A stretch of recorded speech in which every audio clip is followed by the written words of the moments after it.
नमस्कार, मैं हूं श्वेता सिंह।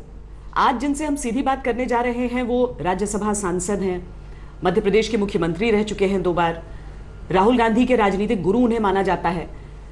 लेकिन सबसे बढ़कर यह बात कि आज की राजनीति में जहां 24 घंटे बाद लोग अपना बयान तक भूल जाते हैं, इन्होंने 15 साल का प्रण निभाया है।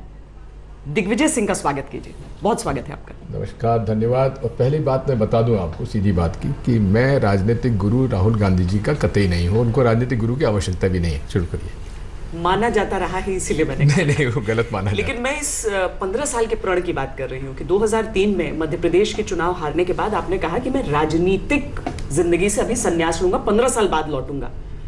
ये निभा कैसे पाए? क्योंकि बीच बीच में कई बार होता था कि क्या दिग्विजय सिंह लड़ेंगे चुनाव लोकसभा के, और उसके बाद होता था नहीं, आप डटे रहे, डिगे नहीं अपनी जगह से।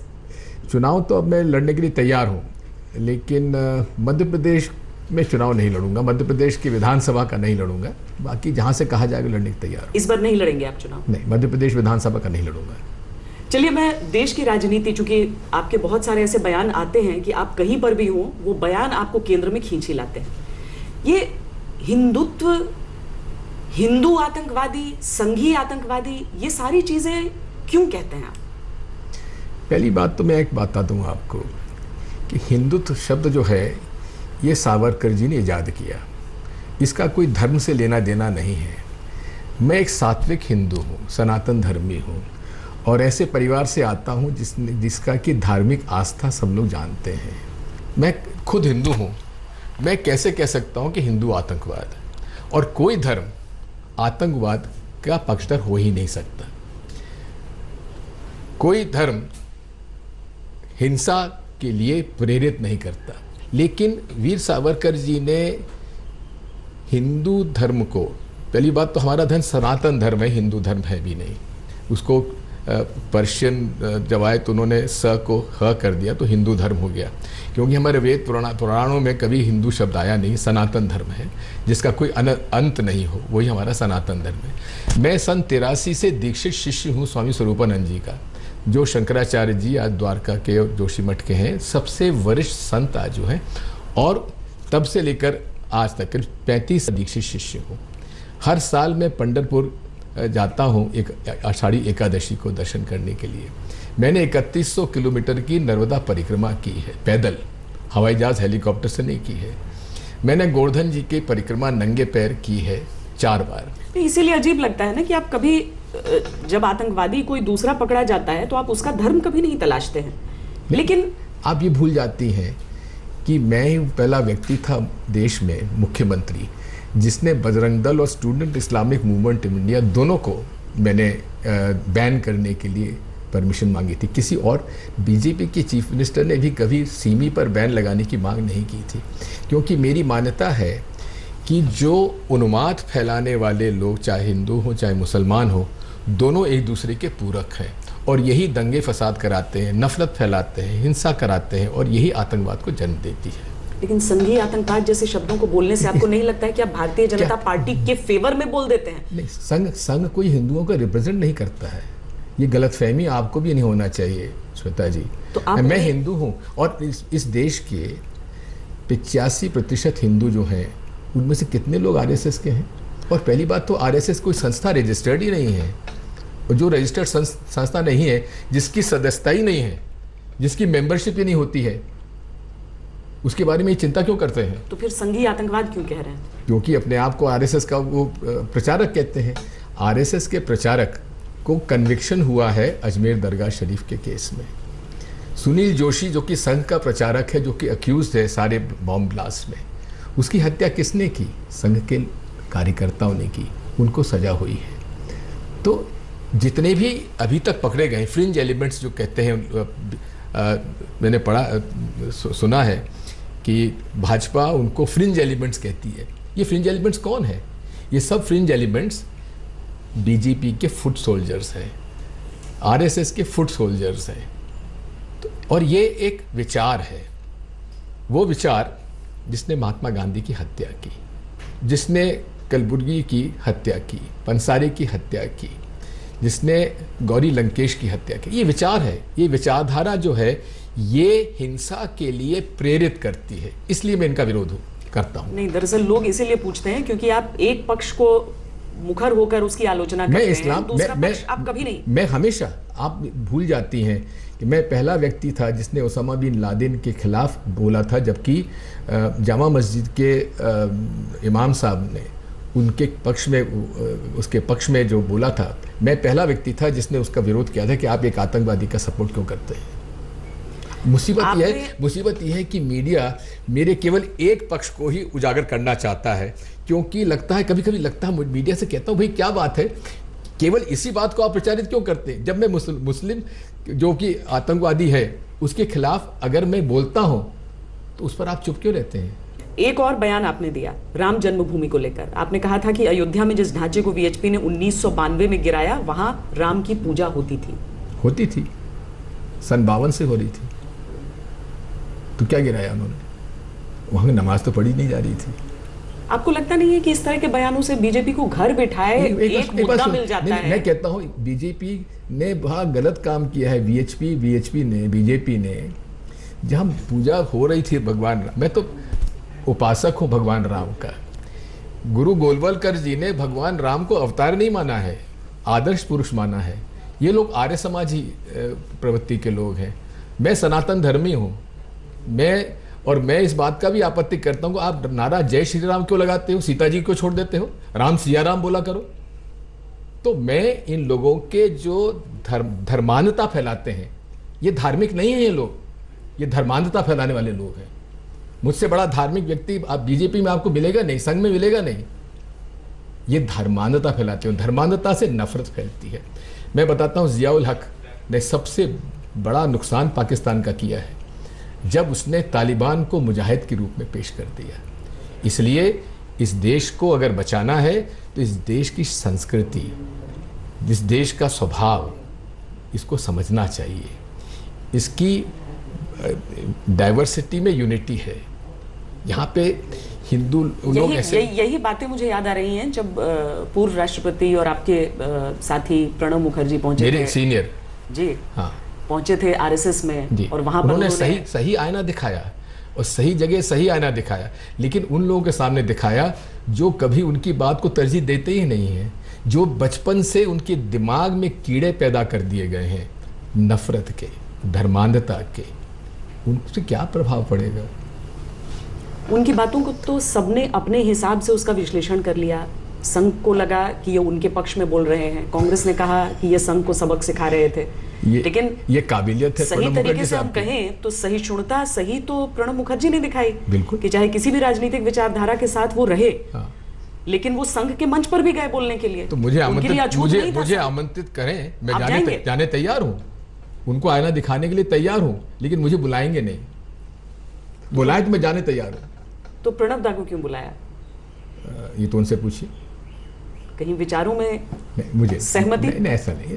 देखिए, प्रणब दा शुरू से ही कांग्रेस में रहे हैं, वो हमेशा से नेहरूवियन आइडियोलॉजी के बहुत पक्षधर रहे हैं, महात्मा गांधीयन आइडियोलॉजी के पक्षधर रहे हैं। वो कभी संघ के हो नहीं सकते। आपके साथ ही हमें याद आता है सॉफ्ट हिंदुत्व का। पहली बात तो ये हिंदुत्व शब्द ही मत यूज करिए। मेरे लिए हिंदुत्व का कोई मतलब ही नहीं, हिंदुत्व का मतलब ही नहीं है। हिंदुत्व का आपने यहां तक कह दिया कि वीर सावरकर ने शुरुआत की हिंदू शब्द की। हिंदुत्व जो है शब्द, ये धार्मिक है ही नहीं। ये केवल धर्म का एक गलत स्वरूप है, जो सनातन धर्म को एक गलत तरीके से पेश किया जा रहा है, इसलिए मैं उसका विरोध करता हूं। देखिए, ये तो ऐसी बात हो गई कि गुड तालिबान और बैड तालिबान। तो हम तो न तो सॉफ्ट हिंदुत्व तो हार्ड हिंदुत्व, हम तो हिंदुत्व को मानते ही नहीं है, क्योंकि इट डज नॉट, ये कोई हिंदुओं का कोई संगठन थोड़ी ना है। नहीं, क्योंकि राहुल गांधी जब पहले चुनाव प्रचार के लिए जाया करते थे तो ऐसा कुछ नजर नहीं आता था, लेकिन गुजरात गए जब पहली बार तो वहां पर एक एफर्ट दिखा कि वो मंदिर जा रहे हैं। ऐसा नहीं है। राहुल गांधी, सोनिया गांधी, इंदिरा गांधी, पंडित जवाहरलाल नेहरू, मोतीलाल नेहरू, तो ये सब लोग तो जाते रहे, मंदिर में जाते रहे, सब धर्म का आदर करते रहे। महात्मा गांधी एक ऐसे व्यक्ति थे जिन्होंने केवल रामधुन में ईश्वर अल्लाह तेरा नाम सबको दे सम्मति दे भगवान, इससे आरएसएस को खत्म कर दिया था। कांग्रेस की गलती यह है कि हमने इस बात को आगे नहीं बढ़ा पाए। और मैं आपको एक और बता दूं आपको, आपको भले ही सीताराम केसरी जी हमें सुनाते थे किस्सा। गुरु गोलवलकर जी रानापुर गए थे 1937-38 में, तो सीताराम केसरी जी उनसे मिलने गए। तो सीताराम केसरी जी ने बताया कि गुरु गोलवलकर जी ने कहा था कि जब तक ये महात्मा गांधी है तब तक हम लोग आगे नहीं बढ़ सकते, क्योंकि इसने ईश्वर और अल्लाह को एक साथ खड़ा कर दिया और राम के भजन में कर दिया, रामधुन में कर दिया, इससे हम नहीं जीत सकते। और उसी वजह से उसी विचारधारा के लोगों ने गांधी की हत्या की। राहुल गांधी का मुद्दा मैं इसलिए उठा रही थी कि आपको सॉफ्ट और हिंदुत्व इन शब्दों से भले ही ऐतराज हो रहा है, लेकिन उनके पक्ष में बोलते हुए तो कांग्रेस ने यह भी कह दिया वो तो जनेऊधारी हिंदू हैं। तो ये कॉन्सेप्ट ऐसा थोड़ी है कि सिर्फ एक पक्ष फैला रहा है। श्वेता जी देखिए, ये बातों में नहीं पड़ना चाहिए। स्वामी विवेकानंद ने बहुत अच्छी एक परिभाषा की है धर्म की। हर धर्म के 3 पहलू होते हैं। एक होता है उसका विचार, उसका जो इथॉस, वो पहला पहलू है। दूसरा पहलू है मिथ और माइथोलॉजी, कि अपने धर्म को बढ़ाने के लिए मिथ और माइथोलॉजी गढ़ी जाती है। और तीसरी होती रिचुअल। आज सब धर्मों में इथॉस हम भूलते जा रहे हैं, रिचुअल्स में फंस गए हैं। जनेऊ पहनते हो कि नहीं पहनते हो, ऐसा पानी डालते हो कि नहीं डालते, ऐसे करते हो, तो ये हम लोग जो है रिचुअल में पड़ जाते हैं। मैं सनातन धर्मी हूँ, कांग्रेस पार्टी भी फंस रही है। मैं सनातन धर्म का पालन करता हूँ, मैं जनेऊ नहीं पहनता। हालांकि मेरा जनेऊ हुआ है, लेकिन जनेऊ नहीं पहनता। कांग्रेस पार्टी भी तो फंस रही है ना। नहीं फंस रही, किसी ने कह दिया होगा, बयान दे दिया होगा, उस बात को सबने समर्थन किया, यानी सिंबोलिज्म वाली राजनीति में तो फंस रहे हैं ना। अगर देखिए, हर व्यक्ति को अधिकार है वो अपने धर्म का पालन करे। अगर राहुल गांधी कहते हैं मैं हिंदू हूं, तो बीजेपी को क्यों ऐतराज होना चाहिए? उनका तो स्वागत करना चाहिए। नहीं, उन्होंने बाद में स्वागत किया था कि बाद में स्वागत किया होगा, पहले तो विरोध किया। बयानों की ही बात चूंकि चली है और अभी कश्मीर का मुद्दा इतना गर्म है, इसमें आपको लगता है जो गुलाम नबी आज़ाद ने कहा, सैफुद्दीन सोज ने कहा, ये भले ही ये कहा जाए कि ये पार्टी लाइन हमारी ये नहीं है, लेकिन इस तरह के बयान क्या जिम्मेदाराना है कि आप कश्मीर को लेकर ये कह दें कि कश्मीर तो आज़ाद होना चाहता है, या फिर आप ये कह दें कि सुरक्षा बल जब ऑपरेशंस अपने करते हैं तो ज़्यादा तो आम नागरिकों पर प्रहार होता है? ये क्या एक पूरे देश को ये संदेश नहीं जा रहा है, क्या सुरक्षा बलों को ये संदेश नहीं जा रहा है कि कांग्रेस पार्टी के एक वरिष्ठ नेता कह रहे हैं कि उन्हें भरोसा नहीं है अपनी सेना पर? ऐसा नहीं है मेरे ख्याल से। आपने किस कॉन्टेक्स्ट में उन्होंने कहा है, शायद उसको आउट ऑफ कॉन्टेक्स्ट कोट कर रही है। मैं जो बात कह रहा हूँ, कश्मीर का इतिहास आप भी जानती हैं, हम भी जानते हैं।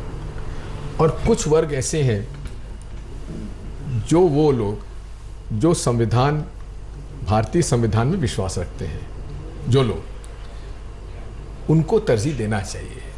कुछ लोग ऐसे हैं जो लोग भारतीय संविधान को नहीं मानते, उनसे चर्चा मैं निजी मेरा मत है, मैं एक पार्टी के स्पोक्स पर्सन की तरह बात नहीं कर रहा हूं। जिनको भारतीय संविधान में विश्वास नहीं है, उनके साथ भारत की सरकार को चर्चा भी नहीं करना चाहिए। ये एक बहुत ही संवेदनशील मामला है कश्मीर का, और यही जड़ है हिंदुस्तान और पाकिस्तान में मूल विरोध का। दोनों देशों, जैसे अटल जी ने ठीक कहा था कि हम अपने पड़ोसी को नहीं चुन सकते, वो तो यथार्थ है, सिद्ध है। तो हमें कोशिश ये करना चाहिए कि हमारे पड़ोसियों के साथ अच्छे संबंध हो, और उसमें जब तक कश्मीर की समस्या का हल नहीं होगा तब तक बड़ा मुश्किल है। हालांकि हमारे बीच में ट्रेड बढ़ना चाहिए। ये तो डॉक्टर मनमोहन सिंह जी, हालांकि उनका जन्म पाकिस्तान में हुआ, लेकिन वो पाकिस्तान का वो दौरा नहीं कर पाए। ये तो नरेंद्र मोदी जी महान हैं जो बिना बुलाए वहाँ पे चले गए नवाज शरीफ साहब के पास। तो ये मैं तो इसको बुरा नहीं मानता हूँ। नहीं, भले ही आउट ऑफ कॉन्टेक्स्ट आप कह रहे हो कि गुलाम नबी आज़ाद के बयान को देखा गया, लेकिन सीधी तो बात यह है कि लश्कर तैयबा ने अपनी तरफ से समर्थन किया बयान का, प्रेस रिलीज जारी करके समर्थन किया। तो कांग्रेस को सफाई तो देनी ही चाहिए इस मुद्दे पर। तो मैं स्पोक्स पर्सन नहीं हूँ कांग्रेस पार्टी का। निजी तौर पर आप मानते हैं कि सफाई? मैं इसमें इसलिए नहीं बोलूँगा क्योंकि मेरी बात इस बारे में न तो सोच साहब से हुई है, न गुलाम नबी आज़ाद साहब से हुई है। दोनों कश्मीर के हैं, दोनों ने कश्मीर के उसकी नस नस से वाकिफ़ हैं। एक गवर्नमेंट ऑफ इंडिया में मिनिस्टर रहे हैं, गुलाम नबी आज़ाद साहब चीफ मिनिस्टर और मिनिस्टर दोनों रहे हैं सेंट्रल गवर्नमेंट में। तो आप उनसे अगर सीधी बात करेंगे तो अच्छी बात होगी ना। चलिए, तो जहाँ जो इलाका आपका है, जो क्षेत्र आपका है, मध्य प्रदेश की तरफ हम चलते हैं। आपको लगता है कांग्रेस को मुख्यमंत्री का चेहरा घोषित करना चाहिए? आप श्वेता जी भूल जाती हैं, हमारा प्रजातंत्र संसदीय है, प्रेसिडेंट राष्ट्रपति प्रणाली तो है नहीं। तो संसदीय प्रणाली में कभी चेहरा घोषित किया नहीं जाता है। पंजाब में तो हुआ था। देखिए ऐसा है, हमने बता दिया कि अगर हमारे पास सरकार बनती तो वो, लेकिन उसमें मैं खुद जब चीफ मिनिस्टर बना मेरा चेहरा घोषित नहीं था। 2013 में सिद्धरमैया का चेहरा घोषित नहीं था। 2004 में डॉक्टर मनमोहन सिंह जी का चेहरा घोषित नहीं था। तो संसदीय प्रणाली में आप जो नए विधायक और नए सांसद चुन के आते हैं उनका हक क्यों मारते हैं अपना नेता चुनने का? तो इसलिए संसदीय प्रणाली में चेहरा कहने उसमें बंदिश नहीं है, लेकिन नहीं, मैं इस मत कहूं कि नहीं करना चाहिए, क्योंकि सामने एक चेहरा है शिवराज सिंह चौहान का। तो हुआ करे, उनसे लड़ने तो के लिए हुआ उनका करे, विकल्प तो पेश करेंगे। तो था ना 93 में सुंदरलाल पटवा का चेहरा था और हमारी तरफ से कोई चेहरा नहीं था। और 2004 में अटल बिहारी वाजपेयी थे, हमारी तरफ से कोई चेहरा नहीं था। नहीं, लेकिन मध्य प्रदेश में ही है अभी हम जी। और यहाँ पर अध्यक्ष का जब चुनाव हुआ, आपको लगता है कमलनाथ एक अच्छे अध्यक्ष साबित हो रहे हैं मध्य प्रदेश? निश्चित तौर पे अनुभवी व्यक्ति आपने है। समर्थन किया था चूंकि ज्योतिरादित्य का? नहीं, मैंने सबका समर्थन किया था। जिसको राहुल जी बना दें, मैं तो अरुण यादव का समर्थन भी करता था, उसके पहले कांतिलाल भूरिया का भी करता था, सुरेश पचौरी का भी करता था, सुभाष यादव। मैं तो एक कमिटेड कांग्रेस का कार्यकर्ता हूं और कमिटेड लॉयलिस्ट हूं कांग्रेस पार्टी का और नेहरू गांधी फैमिली का। मुझे इसमें कहने में कोई एतराज नहीं है। जो वो तय करेंगे मैं पालन करूंगा। लेकिन बहुत सारी खबरें ऐसी निकल कर आती रहेंगी, कुछ खटपट है, 3 बड़े चेहरे, 3 बड़ी शख्सियतें और एक ईगो का टकराव तीनों के बीच। देखिए, मैं अपना बता सकता हूँ मेरी कोई ईगो नहीं है और मैं एक व्यक्ति ऐसा हूँ जिसने कभी ईगो पाला नहीं है। मैं छोटे से छोटे कार्यकर्ता के यहाँ भी बिना बोला घर चला जाता हूँ। कोई मुझसे नाराज हो जाता तो जाके उसके घर पे जाता, भैया काहे को नाराज, चलो साथ में काम करेंगे, उसको साथ में ले आता हूँ। मैं ईगो से प्रभावित नहीं हूँ, क्योंकि ईगो ही सबसे बड़ा दुश्मन है व्यक्ति का। और मैं धार्मिक व्यक्ति हूँ और धर्म हमें सिखाता है। कृष्ण भगवान के, आप गीता के प्रवचन सुन लीजिए, उन्होंने कहा था तुम क्यों आपस में ऐसी बात करते हो, कर्म करते चले जाओ, फल मुझ पे छोड़ो। तो मैं तो गीता को पालन करने वाला आदमी हूँ। भगवान कृष्ण का जो निर्देश है, जो हुआ अच्छा हुआ, जो हो रहा है अच्छा हो रहा है, जो आगे होगा अच्छा होगा, कर्म करता चला जाऊंगा, फल ईश्वर के पास। 190 दिन में 3,325 किलोमीटर 3,100 किलोमीटर की पद यात्रा आपने पूरी की। परिक्रमा कह रहे हैं आप उसे। तो क्या ये कोशिश नहीं थी दिखाने के लिए आलाकमान को कि जमीन से जुड़ा हुआ नेता मध्य प्रदेश में मैं ही हूँ? आप फिर उसको राजनीतिक बना रहे हैं। मैंने उसको गैर राजनीतिक रखा था। और एक मेरा जीवन में अनुभूति पहली और आखिरी बार हुई थी जब मैं चीफ मिनिस्टर था और मंडला सर्किट हाउस, जो कि बिल्कुल नर्मदा के किनारे है, मुझे रात को 3 बार मैं उठा और मुझे ऐसा आभास हुआ, अनुभूति हुई जैसे मुझे कोई कह रहा है कि नर्मदा की परिक्रमा करो। मैंने 2002 में, 2004 में, 6 में कई बार मैंने अपने पब्लिक मीटिंग में कहा कि मुझे नर्मदा जी की परिक्रमा इस जीवन में करनी है। तो एक निजी आस्था का प्रश्न था, मैंने कर डाला। क्योंकि टाइमिंग ऐसा था ना कि ये सवाल उठ गया था। टाइमिंग ऐसा रहा कि मुझे फुर्सत मिल गई करने की, तो मैंने कर ली। और आप आए थे, बड़े दुबले से दिखे, बड़ा प्रभाव दिखा आपकी सेहत पर।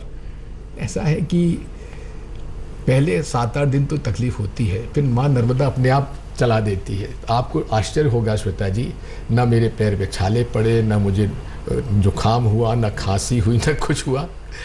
आराम से मस्ती से लोगों से, और बड़े बहुत पुराने लोग मिलने आए, उनके बच्चों के साथ, उनके पोता पोती नाती नातिन के साथ, उनकी बहुओं के साथ, बड़े पुराने रिश्ते हमारे। आप फलाने गांव में हेलीकॉप्टर से हमारे उतरे थे, आपने ये किया था, वो किया था, पूरा हुआ, बड़ा अच्छा लगा। आप भी करके देखिए, एकदम मजा आएगा। दिग्विजय सिंह मिस नहीं करते उस समय को जब वही इकलौता नाम थे मध्य प्रदेश का सबसे बड़ा नाम? देखिए, पॉलिटिक्स में कोई इकलौता रहता है क्या? आप कहाँ की बात करती हैं? ये तो इतना तेजी से बदलता परिदृश्य राजनीति का। मोदी जी को कौन जानता था आज से 10 साल पहले? केवल चीफ मिनिस्टर के रूप में जाना जाता था, और आज से 10 साल बाद कौन उन्हें जानेगा? आपको लग रहा है कि नरेंद्र मोदी की राजनीति अब ढलान की तरफ चली? निश्चित तौर पर। आप डॉक्टर मुरली मनोहर जोशी से ज़रा बात कर लीजिए। प्रोफेसर साहब से जब पूछा गया कि जो कि भारतीय जनता पार्टी के घोषणा पत्र के वो चेयरमैन थे कमेटी के, जिन्होंने घोषणा पत्र लिखा जिसके आधार पर भारतीय जनता पार्टी चुनकर आई, उनसे 4 साल के पूरे होने पर उनसे पूछा गया प्रोफेसर साहब से कि 10 में से कितना नंबर देंगे। उन्होंने कहा भाई ये उत्तर पुस्तिका कोरी है, इसमें क्या नंबर दे दूँ मैं। तो इसके बारे में तो आप समझ सकते हैं कि जब वो कह रहे हैं और उनके जो घोर समर्थक हुआ करते थे, चाहे आप अरुण शौरी ले लीजिए, चाहे और भी अनेक में लोग, प्रवीण तोगड़िया जी, ये लोग वो लोग हैं जिन्होंने नरेंद्र मोदी को बनाया।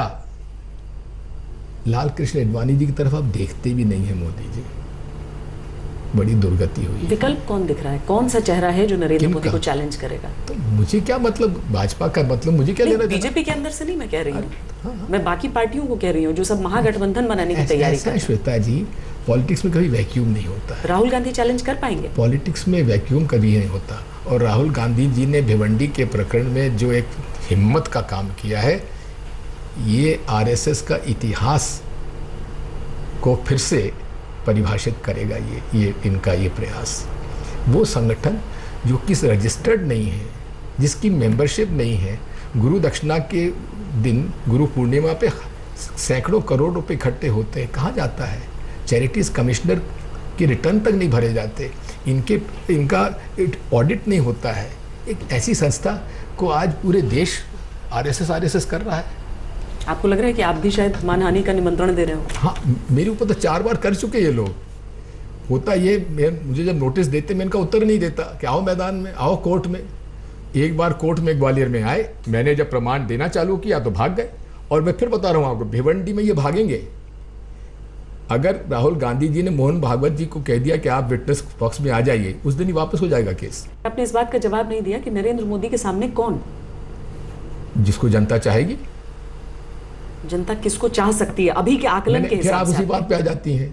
ये तो संसदीय प्रणाली है ना। एक तरफ नहीं, मुझे एक चीज नहीं समझ में आती है कि कांग्रेस पार्टी की तरफ से बार बार ये कहा जाता है कि जो भारतीय जनता पार्टी है वो अगली बार नहीं जीतेगी चुनाव, नरेंद्र मोदी की लोकप्रियता कम हो रही है। फिर इस महागठबंधन की आवश्यकता क्यों पड़ रही है कि जितने बड़े चेहरे पूरे देश के सब एक साथ? महागठबंधन पार्टी का नहीं है, विचारधारा का है। जो जरूरत पड़ रही है विचारधारा का गठबंधन है। जो देश में दो ही विचारधाराएं हैं, एक मोदी के पक्ष में, एक मोदी के विरोध में। मोदी के पक्ष में नहीं है। एक विचारधारा है महात्मा गांधी, पंडित जवाहरलाल नेहरू की। एक विचारधारा है गुरु गोलवलकर और गोडसे की। इसमें चयन करना है। विचारधारा की लड़ाई, व्यक्ति की लड़ाई थोड़ी ना है। मध्य प्रदेश में ये उम्मीद की जा रही थी कि बहुजन समाज पार्टी जो है वो आप लोगों के साथ ही रहेगी। मायावती ने कहा कि नहीं, मैं तो सारे सीटों पर खुद से चुनाव लड़ना। ये तो पार्टी को तय करना है, मैं उसमें शामिल नहीं हूँ। अगर आपकी राय, मैं तो चाहूँगा कि सारे वो लोग जो कि गोडसे गोलवलकर की विचारधारा के खिलाफ हैं, उनको एक होना चाहिए। पर ये संभव लग रहा है आपको पूरे देश में? देखिए, politics is an art of the possible, और उसमें संभावनाओं के बीच में ही रास्ता निकलता है। कोई सोच सकता था कि समाजवादी पार्टी और बीएसपी समझौता कर लेंगे? हुआ, पहले भी हुआ था, अब भी हुआ, और आगे भी हो सकता है। कांग्रेस उस समझौते से बाहर हो गई है, 2 सीटें कहा समाजवादी पार्टी में से। देखिए, ये मैं उसमें नहीं जाना चाहता क्योंकि मैं उत्तर प्रदेश का प्रभारी नहीं हूँ। लेकिन विचारधारा की जहाँ लड़ाई है संसदीय प्रणाली में, इसमें विचारधारा की लड़ाई में वो सारे लोग जो गोडसे गोलवलकर जी के विचारधारा के खिलाफ हैं, उनको एक होना ही पड़ेगा। नहीं, प्रभारी आपने कहा नहीं है। मुझे याद है कि जब अभी गुजरात में चुनाव हुए थे, अशोक गहलोत थे वहाँ पर चुनाव का जिम्मा संभाल रहे थे। कांग्रेस नंबर 1 पार्टी नहीं हुई, क्लोज रही। कर्नाटक में गहलोत आज़ाद की जोड़ी थी, वहाँ भी कांग्रेस पार्टी नंबर 1 नहीं रही। गोवा में आप प्रभारी थे, कांग्रेस पार्टी नंबर 1 रही, लेकिन सरकार नहीं बना पाई। क्योंकि भारतीय जनता पार्टी की सरकार ने जब जैसी सिचुएशन होती वैसा वो अपना रास्ता निकालने की कोशिश राजनीति में तो करना नहीं होगा। मैं समझता हूँ, लेकिन कुछ नियम कायदे और कुछ संवैधानिक मान्यताएं भी होती हैं। सरकारी या कमीशन की रिकमेंडेशन है कि फ्रैक्चर्ड मैंडेट में हमेशा सिंगल लार्जेस्ट पार्टी को इनवाइट करना चाहिए। इस्टेब्लिश प्रैक्टिस भी है। 89 में हुआ, 96 में हुआ, और इसके साथ साथ सुप्रीम कोर्ट के कई निर्णय हैं कि first option of forming the government, पहला विकल्प होना चाहिए सिंगल लार्जेस्ट पार्टी का। अगर गोवा में सिंगल लार्जेस्ट पार्टी के रूप में हमको बुलाया जाता तो सरकार हमारी बनती, आपकी आपकी मणिपुर में बनती, नागालैंड में बनती। उनमें तो उन्होंने अपना तोड़ फोड़ के अमित शाह जी थैली लेकर पहुंच गए, बांट दिए पैसे और हो गया। अमित शाह जी जो कि आरएसएस के नहीं हैं, वो केवल थैली वाले राजनेता हैं। आप कह रहे हैं कि वो अपनी लोकप्रियता से वो लोग नहीं जीतते हैं? कहाँ से? वो तो थैली से जीतते हैं। थैली ही उनका सबसे बड़ा हथियार है। थैला, बड़े बड़े थैले, पैसे। जी। तो आपको नहीं लगता है कि ये वही वाली गलती है कि 2014 में किसी को मोदी लहर नहीं नजर आ रहा था और जब चुनाव के नतीजे आए थे? सबको नजर आ रहा था, सबको नजर आ रहा था, हमको भी नजर आ रहा था। मुझे तो याद है मैं कमलनाथ के साथ उनकी कैंपेनिंग पर थी, उन्होंने कहा था कि छिंदवाड़ा में तो जीते वो, तो वहां नहीं नजर आया होगा उनको। हालांकि वहां भी उनके उसमें एक मोदी के नारे लगे थे। हाँ ठीक है, वो लगते हैं, लेकिन नारे वही लगाते हैं जो पहले से भेज दिए जाते हैं। जाकर वोट भी तो कर रहे थे वो। विदेशों में भी हाँ। प्लेन नोट्स जाते हैं मोदी के नारे लगाने के लिए भारत से। आपको कहीं पर यह एहसास हो रहा है कि कांग्रेस पार्टी में शायद आपकी जरूरत कम हो रही है? आप देखिए, मैं तो जैसा बताया कि मैं तो लॉयलिस्ट कांग्रेसमैन हूँ, जहाँ खड़ा कर देंगे खड़ा हो जाऊंगा। आपको फर्क नहीं पड़ता? कह देंगे बैठ जाऊंगा। आप इस पार्टी ने मुझे इतना दिया है श्वेता जी, और क्या मुझे चाहिए? राहुल गांधी का पॉलिटिकल गुरु आप अपने आप को नहीं मानते? बिल्कुल नहीं मानते। लेकिन कई लोग ऐसा हैं जो मानते हैं। वो शायद उनके कुछ पॉलिटिकल एंगल होगा उसके अंदर, क्योंकि राजनीति में किसी को गिराना हो तो इस तरह की बात करना चालू कर दीजिए। लेकिन जिस तरह से वो ग्रूम हुए हैं, आप खुश हैं उनके प्रोग्रेस से? जिस तरह से वो, मैं तो शिकायत हमेशा करता रहा कि आपने बहुत देर कर दी, पहले ही आना चाहिए था। लेकिन अब मुझे खुशी है कि अब वो सही निर्णय ले रहे हैं, और जिन्होंने साहस का काम किया है भिवंडी केस में, वाकई में मैं उनकी दाद देता हूँ। जो गठबंधन की बात चल रही है, जो कि एक पॉसिबल लग रहा है कि नरेंद्र मोदी को चैलेंज करने के लिए, आप कह रहे हैं कोई चेहरे की जरूरत नहीं है, जो जीतेगा आखिर में देखा जाएगा। राहुल गांधी ने खुद कहा था कि अगर सबसे बड़ी पार्टी कांग्रेस बनती है तो मैं भी प्रधानमंत्री बन सकता हूँ। लेकिन ये जो गठजोड़ वाली चीजें हैं, वो क्या कांग्रेस अगर उसका हिस्सा रहे, उस मोर्चे का हिस्सा रहे, तभी कामयाब हो सकती है, या बिना कांग्रेस का एक मोर्चा कामयाब हो पाएगा? 2004 में कौन सा मोर्चा था कामयाब हुए? अब भी हो जाएंगे। नहीं, उस समय आपके सामने नरेंद्र मोदी नहीं थे। अटल बिहारी वाजपेयी तो बड़े नेता थे नरेंद्र मोदी से। आपकी उम्र जो 71 वर्ष की हो गई है, गलत कहती, मैं 50 साल से आगे नहीं बढ़ा। अच्छा, मुझे लगा आप 35 पर रुकेंगे। नहीं, मैं 50 पर। आपकी राजनीतिक ऊर्जा कम से कम कहती है कि आपकी उम्र 50 से कम ही है। धन्यवाद। लेकिन अपनी राजनीतिक करियर को आगे कितना देख रहे हैं? मैं इसको राजनीतिक करियर ही नहीं मानता है, सेवा का रास्ता है। मुख्यमंत्री बनने को कहा जाए, बनेंगे? सवाल ही नहीं उठता, प्रश्न ही नहीं उपस्थित होता। वापस मध्य प्रदेश। और एक बात मैं कहता हूँ श्वेता, मैंने कभी जो कहा है कभी वापस नहीं लिया वो शब्द। मैं जो कहता हूँ करके दिखाता हूँ। बहुत बहुत धन्यवाद हमसे सीधी बात करने के लिए। तो ये थी आज की मुलाकात। अगले हफ्ते किसी और शख्सियत से फिर होगी सीधी बात। तब तक देश और दुनिया की बाकी खबरों के लिए आप देखते रहिए आज तक। लेटेस्ट खबरों के लिए यूं ही देखते रहिए आज तक, और इस वीडियो के पसंद आने पर लाइक, शेयर एंड सब्सक्राइब करना ना भूलें।